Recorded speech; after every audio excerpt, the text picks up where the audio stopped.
First of all, I would like to share with you the definition of grid parity. And it's really a break-even point between the cost of production of electricity from renewable energy source compared with the cost of sales of 1 kilowatt of electricity from the grid. It's the formula and equilibrium between the cost of how much it costs me to produce 1 kilowatt of hours, compare how much I pay to the utility for 1 kilowatt hours. This break-even point is extremely important. The lower that value is, it means that more and more renewable energy sources becomes part of generation of electricity for the entire community. So the idea is to reduce that particular break-even point to the very minimum, making renewable energy sources a valid source for producing electricity compared to electricity generated normally using coal, oil, etc., from a utility grid. It's the point at which energy source become a contender for widespread development without subsidies or government support. It's really the net amount of money it costs to produce electricity from renewable energy compared to the net amount of money it costs to buy that particular energy from the grid. Normally, in order to promote owners of renewable energy to generate electricity and sell it to the grid, government provide subsidies and financial support to these owners to make it worthwhile for them to invest in the renewable energy sources. Let's look now at a price reduction of panels and inverters in the last couple of years. On the left-hand side, we see the inverter price percentage reduction in the last, ever since May 2010 to June 2011. 20% reduction in the price of inverters and also in the price of panels. And the reason I'm sharing with you this particular slide is because the vast majority of the cost of installing a PV system is the panels and the inverters. And if their price was reduced to 20% just in 12 months, that means PV systems become less expensive than 4, 5, 6 years ago, which means that the grid parity point is getting lower and lower and lower. And in PV systems, and also, by the way, in wind systems, we talk about levelized cost, LCOE. It's the net cost to install a solar PV system divided by its expected lifetime energy output. Now, what is expected lifetime energy output? PV system consists of inverters, panels, cables, structure, etc. The panels themselves, their lifetime expectancy is at least 25 years. Inverter, little bit less, about 10 years. It's an electronic machine. It has its failures. But when we install PV system, we basically install it for at least 20-25 years. So the system will produce electricity for that length of time. So if we build a particular PV system, let's say 10 kilowatt system, that kilowatt system is a 10 kilowatt per hour, but we have to multiply it and make it and produce electricity for 25 years. That means in the life expectancy of the PV system, it will be megawatts.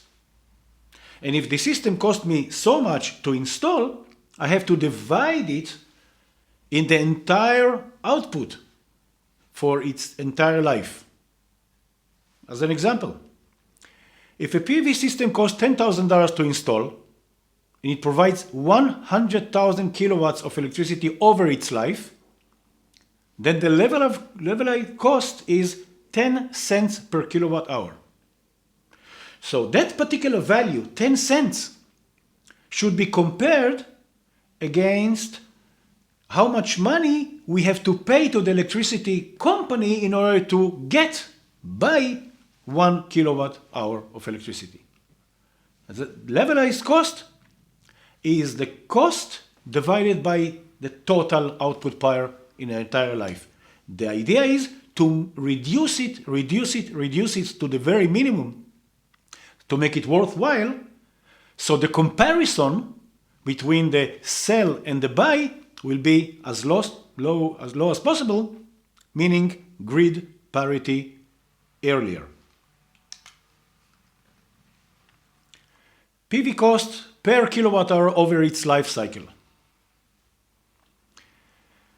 PV levelized costs typically range today between 16 cents to 36 cents per 1 kilowatt hour. Now, concentrated solar power, CPV, is even less than that. It's about 14 cents. And we can see in the two graphs on the bottom of the screen the PV cost of energy in the last 30 years. The graph on the left. It was reduced by about 90%. Ever since PV became a valid industry, cost of energy coming from PV was reduced by 90%. The picture on the right says something a little bit different. The horizontal axis is the net amount of sun hours, effective sun hours, that we have, that is being reflected and received by the PV system to convert it to electricity. And we can see that the higher the number is on the horizontal axis, meaning there's more sun hours every month, it means that the level of cost per kilowatt hour also goes down. In other words, if we build a system that is only good for 1,000, it's located in an area where there is 1,000 hours of net good effective sun hour, it will cost over its entire life higher than if we could place that system in a 1,500 hours of effective sun.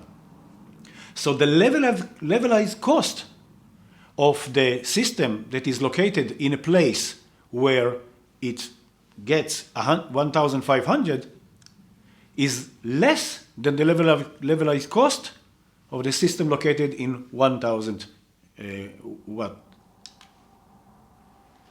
And this is a very interesting graph. It shows the area where the levelized cost, LCOE, is.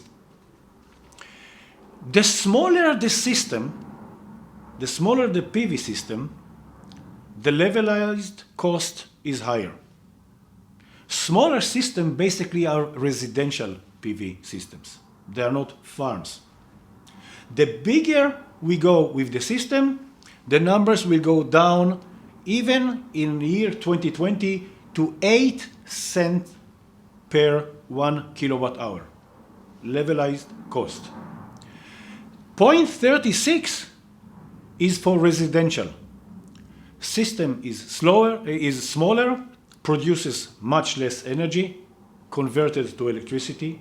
So over its entire life, we basically divide the initial investment, we divide it in a smaller number.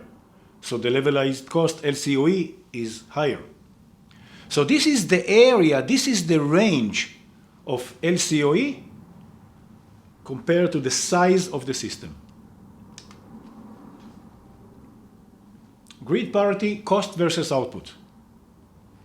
The horizontal axis are the energy output, 900 kilowatt hours per year effective sun. And the vertical one is the initial cost per watt, per 1 watt. As prices go down, we can see various graphs starting from $7 per watt to install a system, going down to $1 per watt. Obviously, the larger the PV system, the less it costs per 1 kilowatt. And if we go between 900, we go from 900 hours to 1200 hours, and the system costs $3 per watt to install, clearly we can see that the levelized cost was reduced from 20 cents to 15 cents. Now, the reduction of LCOE from 20 cents to 15 cents is basically a reduction, looking from the top, of 25% down.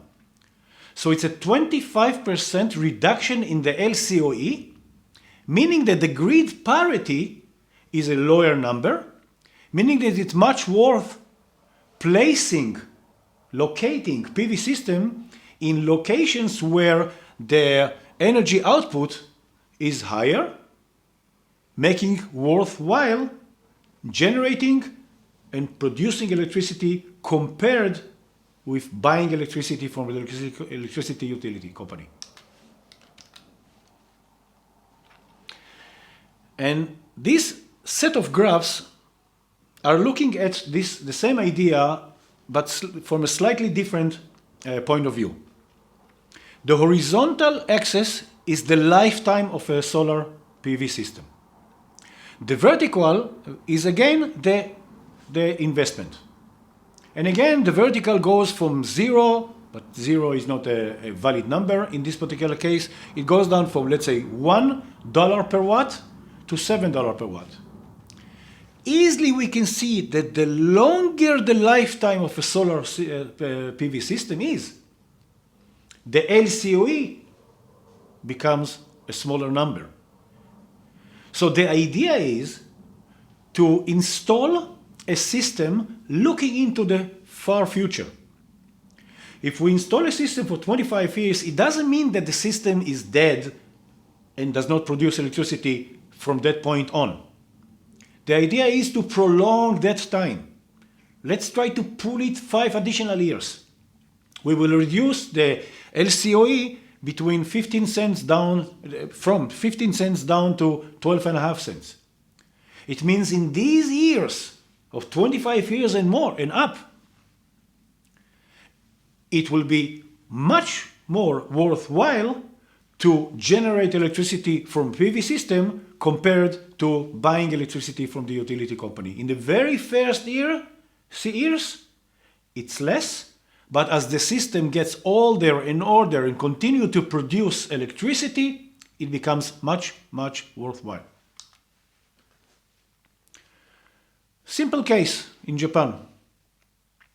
1 kilowatt system in Nagano will produce 1187 kilowatts hour of electricity a year. So if we multiply that by 25, it will produce about 30,000 kilowatt hours. Now, when we say produce over time, we should take into account long list of degradation. We will talk about all these losses as the system gets older and older in a couple of minutes. But this is a straight multiplication, 25 times 1,187. So that's a straight multiplication, but it's not really the reality. Reality will be less because system gets less and less efficient as it gets older. But as per now, we just multiplied. And if the system costs $5,000 to install, and that's a very conservative value, $5 per watt is a very conservative one, Then the LCOE is 17 cents per kilowatt. In Nagano, Japan, people pay 19.5 cents to get 1 kilowatt hour. The PV system cost 17 cents. So in Japan itself, where the amount of energy comes from 1,187 kilowatts a year, they already passed the point of grid parity. That means it's much better and much cheaper to produce electricity from a renewable energy source, in this case PV, compared to buying electricity from the utility. Some interesting views about Japan and the OECD countries. Normally, when we talk about grid parity, we basically talk about 3 stages, 3 levels, 3 phases. First phase is residential grid-connected PV system. And the reason that it's first phase, it's a phase by itself, because it's a smaller systems, producing much less energy. Because they produce much less energy, the cost per single kilowatt hour is very expensive. So that's the first group. Second group, industrial, transport, commercial sectors. Roofs of commercial buildings, cow sheds, 50,000 watts per hour, 100,000 watts per hour. So that's commercial and industrial. Obviously, because they produce more compared to the residential, the LCOE will be a little bit lower. So it's a group by itself. The third phase is basically farms, PV farms, 1 megawatt, 5 megawatts, 10 megawatts PV farms. Obviously, the amount of energy is huge. The cost per 1 single kilowatt hour is the minimum, but they actually also pay the utility company much lower rates than a residential house will pay. So the levelized cost is lower and the grid parity is lower. Now this is a very, very important subject that I would like to share with you. It's called Feed In Tariff, FIT. First of all, it's a government-backed incentive, which means that energy companies pay owners of solar PV systems for the clean energy that it's generated and exported and sold to the electricity grid. Not only what we generate, but what we export and sell.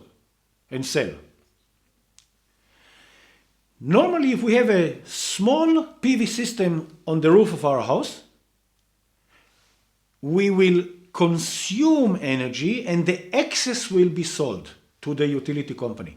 For that excess, we get money. We get money based on feed-in tariff that the government and the utility company decided. So it's not the generation of electricity that we get feed-in tariff, it's only what we sell out to the grid. And there's another technique or mechanism to provide PV owners with money as an incentive because they build and installed PV systems on the roof or near the home. Time of use, TOU. It allows price of electricity to vary by time of day, peak and off-peak, and by season, summer and winter.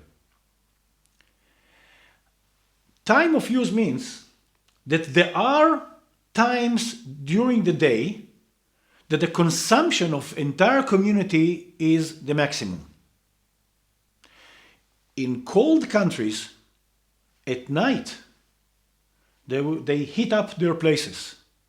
So the consumption of energy is the highest.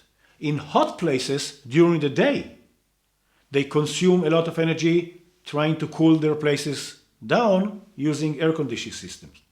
So let's take a country which is located in a hot place, and it has a PV system. The PV system will produce the most during sun time.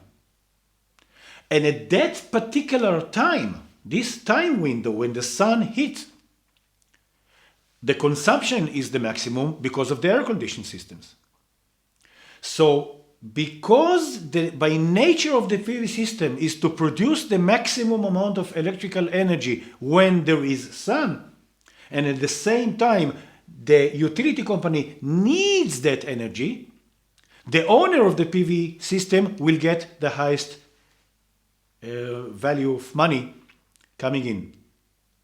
So if we look at the entire day, when the system is much more beneficial to the PV system owner, is when the system produces the most of the electricity at the time when the utility company needs that energy. So they pay him the maximum.